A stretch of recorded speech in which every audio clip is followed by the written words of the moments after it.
man shall be judged accordingly.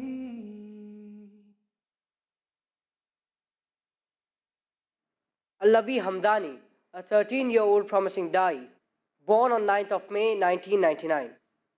Presently a grade 8 student, he wants to be a doctor, but also a Dai, thus not only curing people from physical diseases, but also from the diseases of shirk, kufr, innovation, and blasphemy, inshallah. He has acquired a certificate of excellence in science, ICT, progress, tilawah, maths, and Islamic inclination. He loves playing football, swimming, and table tennis. He is a dedicated student and has been the prefect of his class. This promising Dai is on his mission to da'wah, removing and combating the misconceptions about Islam. Everyone brutally kills, but blame goes to Islam. Keeping tens of mistresses is gulped down their throats, but the second wife's lawful status is unaccepted. Violence is spread by mischief mongers, but Islam is put to blame. It is high time we shun all apologies and confidently remove the misconceptions about Islam. Brothers and sisters, let's welcome Allavi Hamdani for his presentation, Misconceptions about Islam.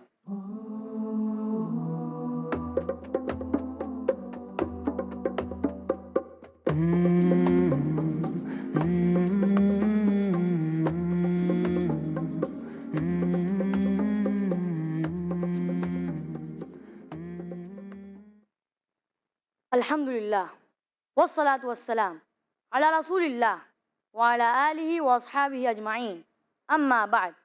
A'udhu billahi minash shaitanir rajim, bismillahir rahmanir rahim. Ud'u ila sabili rabbika bil hikmah, wal mau'izatil hasanah, wajadilhum billati hiya ahsan. Rabbi shrah li sadri, wa yassir li amri, wahlul 'uqdatan min lisani, yafqahu qawli. My respected elders, and my dear brothers and sisters, I welcome all of you with the Islamic greetings. Assalamu alaikum wa rahmatullahi wa barakatuh. May peace, mercy, and blessings of Allah subhanahu wa ta'ala, Almighty God, be on all of you. The topic for today's talk is misconceptions about Islam. It is the duty of every Muslim to convey the message of Islam. Those who are not aware of it, it is compulsory for us, Muslims, to do da'wah. Da'wah means an invitation, a call to the non-Muslims. And it is compulsory for a Muslim to invite a non-Muslim towards Islam. And there are various methodologies as well as strategies used by the Muslims as far as da'wah is concerned. And the most common strategy is that whenever a Muslim meets a non-Muslim, he speaks 100 good things about Islam. Even if that non-Muslim agrees with all the 100 good things about Islam, yet that non-Muslim will have a few negative points at the back of his mind. He may say, yes, I agree with all the 100 good things about Islam, but you are the same Muslim who's a terrorist. You are the same Muslim who's a fundamentalist. You are the people who spread the religion by the sword. You are the people who subjugated women. You are the people who marry more than one woman. These few negative points at the back of his mind prevent the non-Muslim from accepting the beauty of Islam. That's the reason whenever I meet a non-Muslim, I ask him up front, what do you feel is wrong with Islam?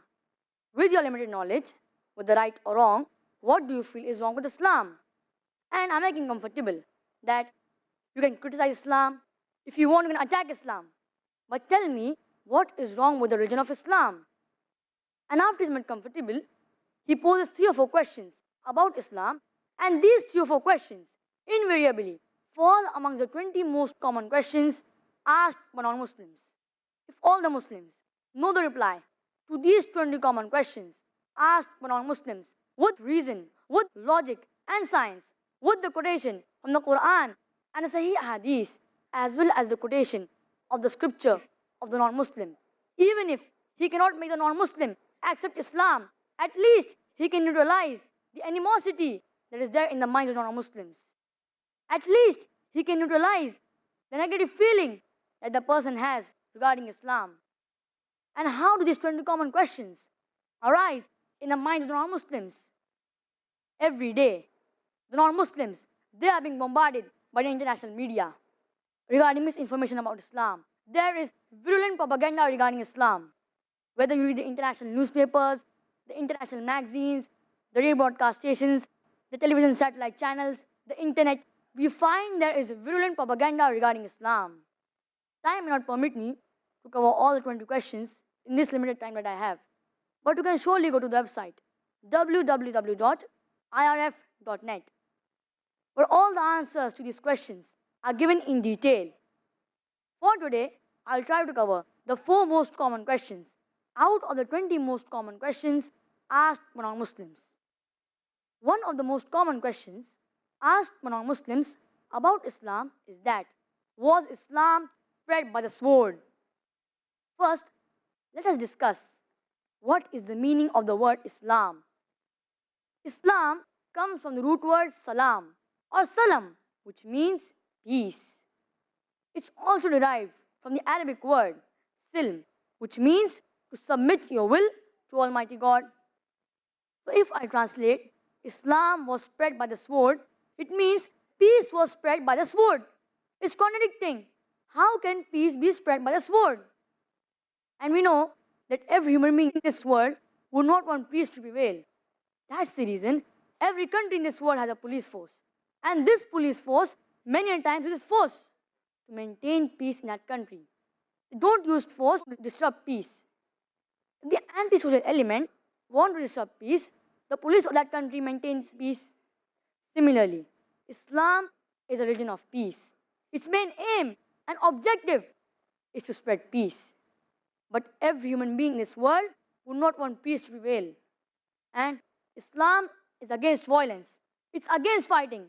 It's against using force, except as a last resort to maintain peace. Islam does give permission to use force to let justice and peace prevail in that land. And the best reply to this allegation that Islam was spread by the sword is given very well by a very famous historian by the name D. Lacy O'Leary in his book Islam at the Crossroads, page number 8, that history makes it clear that the legend of fanatical Muslims sweeping across the world, forcing Islam at the point of the sword over conquered races, is the most fantastic myth that historians have ever repeated. I would like to repeat. D. Lacy O'Leary writes in his book Islam at the Crossroads, page number 8, that history makes it clear that the legend of fanatical Muslims sweeping across the world, forcing Islam at the point of the sword over conquered races, is the most fantastic myth that historians have ever repeated. With sword, we Muslims, we ruled Spain for more than 800 years. We didn't do the job. We didn't convey the message of Islam to the non-Muslims. Later on, the Christian Crusaders came and they wiped out the Muslims. There was not a single Muslim who could openly give the adhan. That is the call for prayer. We Muslims, we have been the rulers of the Arab lands for the past 1400 years. For a few years the British came, for a few years the French came. But as a whole, we Muslims have been the rulers of the Arab lands for the past 1400 years. Yet today, there are 14 million Arabs who are Coptic Christians. Coptic Christian means Christians since generations. These 14 million Coptic Christians, they are giving Shahada, they are bearing witness that Islam wasn't spread by the sword. We Muslims ruled India for more than 1,000 years. If we wanted, we could have converted each and every Indian at the point of the sword. But we didn't do it. Today, more than 80% of the Indian population is non-Muslim. These 80% non-Muslim Indians, they are giving Shahada, they are bearing witness that Islam wasn't spread by the sword.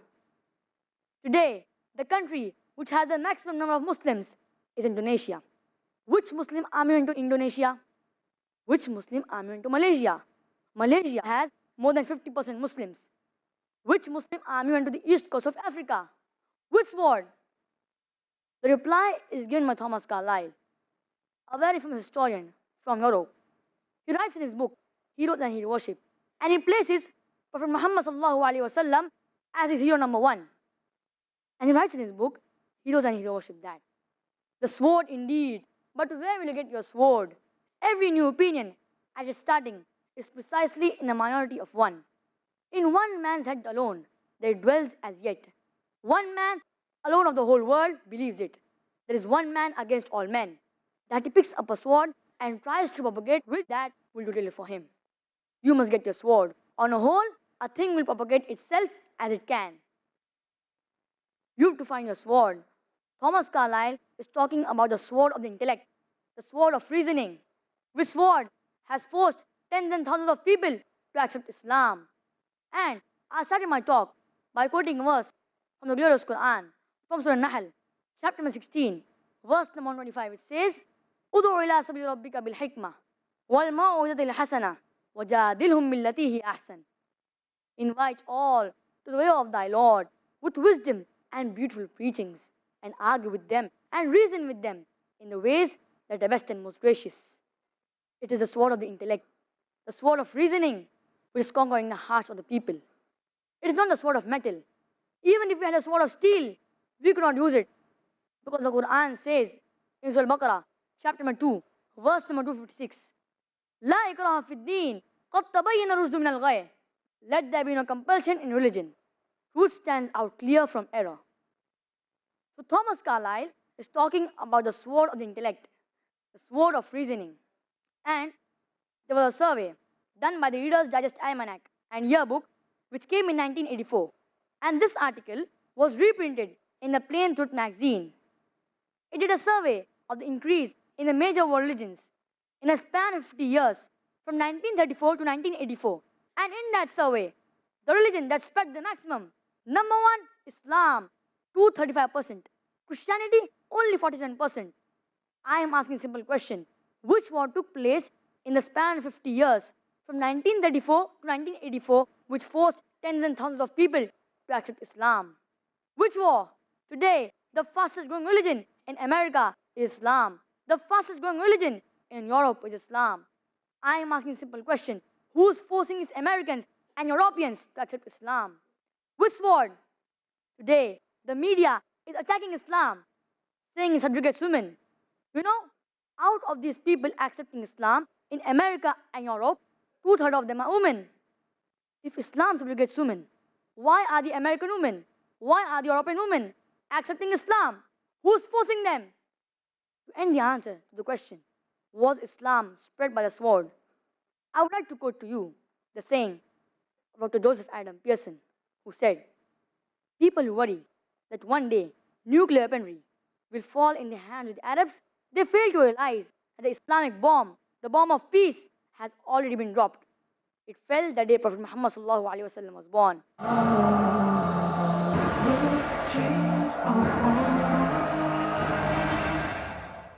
On the day of judgment, the sun will be only a mile above the heads of the people. So you can imagine the situation. Sheikh Matasim Al-Hamidi. Allah will say to the people, "Where are the ones who loved one another for my sake?" Pious intentions, unbiased perceptions, godly injunctions. They will come out. So Allah will say to them, "Today you will be in my shade, and today there is no shade apart from mine." Lead to righteous actions. Everything is related to Allah subhanahu wa ta'ala. Everything you do, you have to have sincerity in it. When you pray, you have to pray for the sake of Allah. Understand the logic that urges believers to do every deed for the sake of Allah. Today at 5 p.m. and repeat telecast at 3:30 a.m. Saudi Arabia on Peace TV. Erase my sins from the present and past.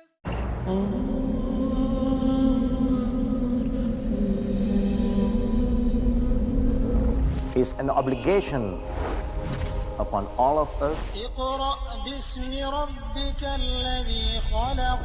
to nourish, to polish, and to rectify and upgrade ourselves.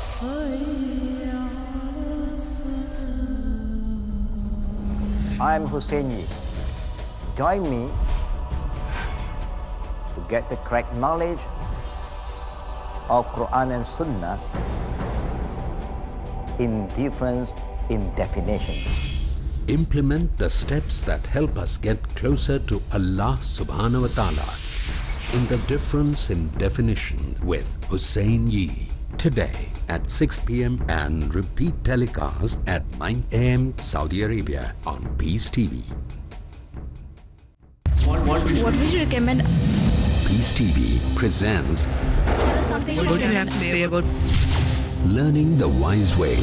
What would you recommend us to take as career? After we pass our school, so what exactly we should do? What do you have to say about pursuing two fields together? Ideas brilliant. Strategy sustained. The best profession is a profession of a person who invites people to Allah subhanahu wa ta'ala. Avail the opportunity with Dr. Zakir. Depending upon what is your interest. But the main aim should be to spread the message of Allah subhanahu wa ta'ala. To implement the convincing Islamic educational formula to excel in your career. Watch Career Guidance every Sunday at 6:30 p.m. and repeat telecast at 9:30 a.m. Saudi Arabia on Peace TV.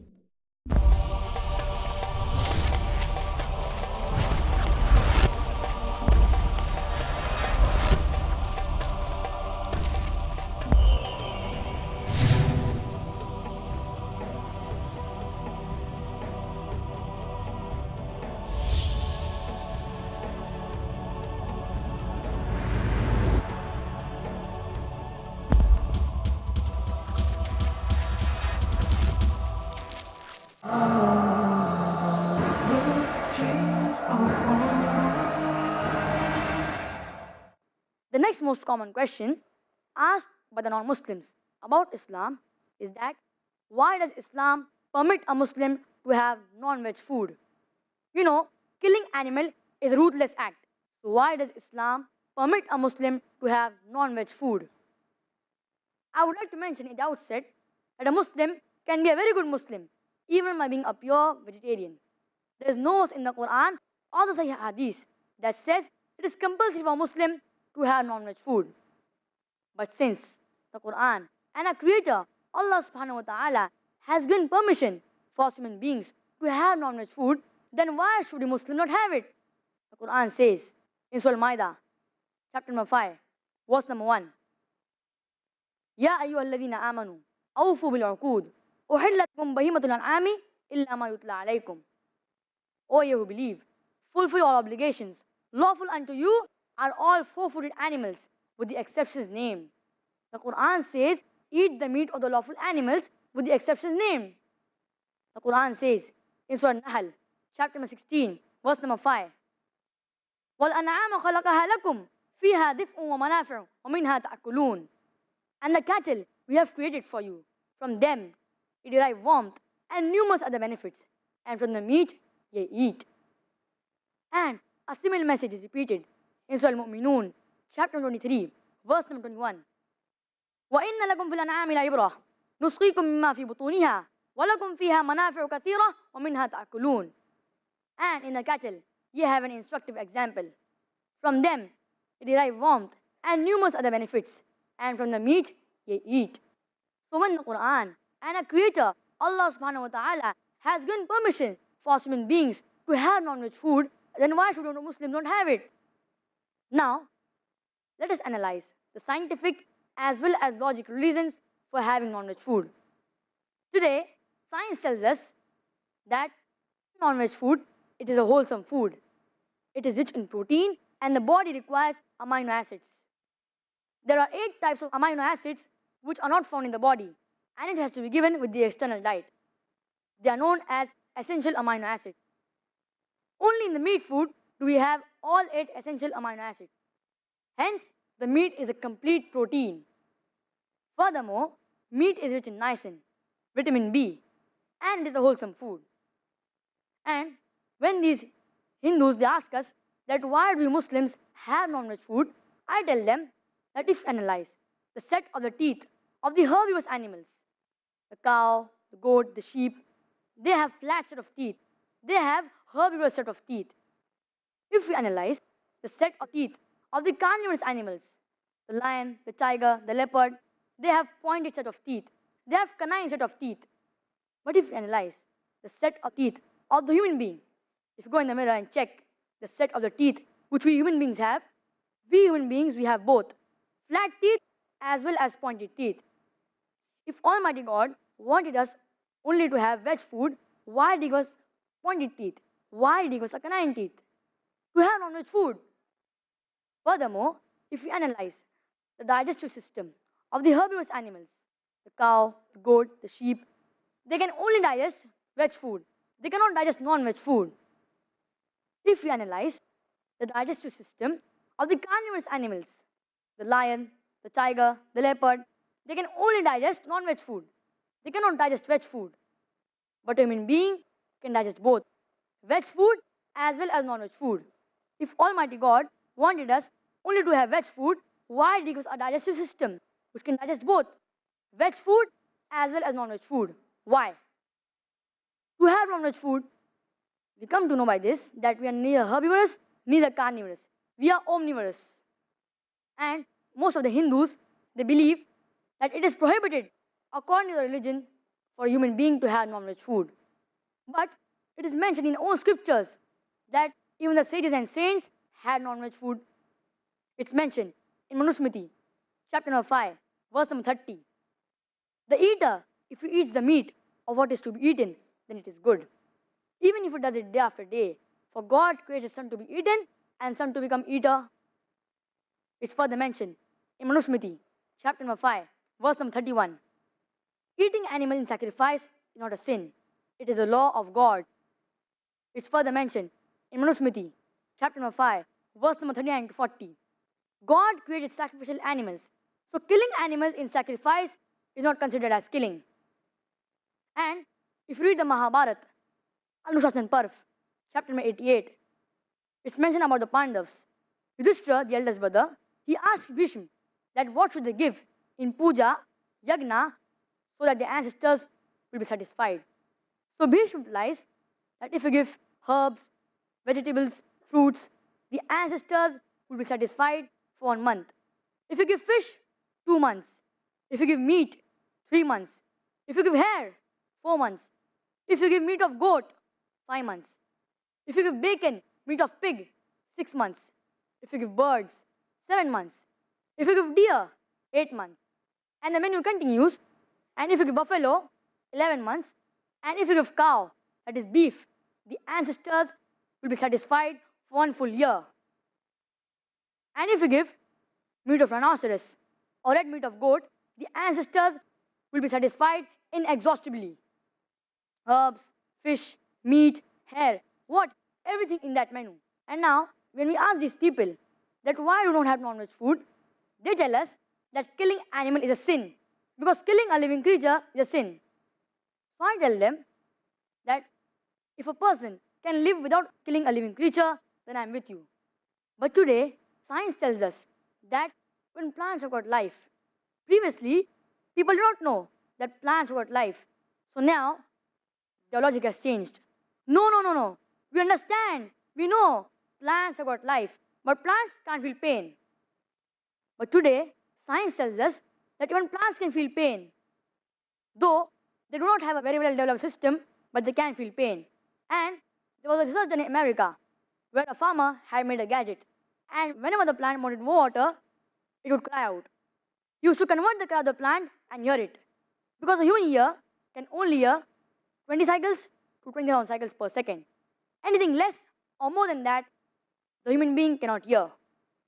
You know, the dogs, they can hear up to 40,000 cycles per second. So you may have heard of the silent dog whistle. Whenever the master blows it, its frequency is between 20,000 cycles, 40,000 cycles. The dog gets it and comes to the master. So now there's a non-Muslim who argued the maximum. Okay, I agree with you. Plants have got life. Plants can feel pain. But you know, plants have got 2 senses less. Animals have got 5 senses. Plants have got 3 senses. So we tell them, okay, we agree with you that plants have got life, plants can feel pain, but plants have 2 senses less. Animals have got 5 senses. Plants have got 3 senses. And we tell them, for example, imagine you have a brother who is born deaf and dumb. And when he grows up, someone comes and kills him. What will you say to the judge? Me, Lord, give this murderer less punishment because my brother had 2 senses less. In fact, you will say, give this murderer double punishment. My brother was a masoom. He was innocent. He could neither hear nor speak. Give him double punishment. So there's nothing like 2 cents is less, so less punishment. In Islam, it does not work. 2 cents is less or 2 cents is more. The Quran says in Surah Al-Baqarah, chapter number 2, verse number 68, Ya ayyuhan nas, kulu mimma fil arzi halalan tayyiba. O people, eat from the earth what is lawful and good. Eat what is halal for you. So what is halal, what is permissible, and what is good we can have. And I would like to tell those who are against eating non-veg food that fine, don't eat non-veg food, will not get animals. But you know, the population of the cattle, it grows very fast. That if we stop eating them, we will have overpopulation of cattle. Now we have overpopulation of human beings. In some countries like India, China, then we will have overpopulation of cattle. In many other countries. Change your heart,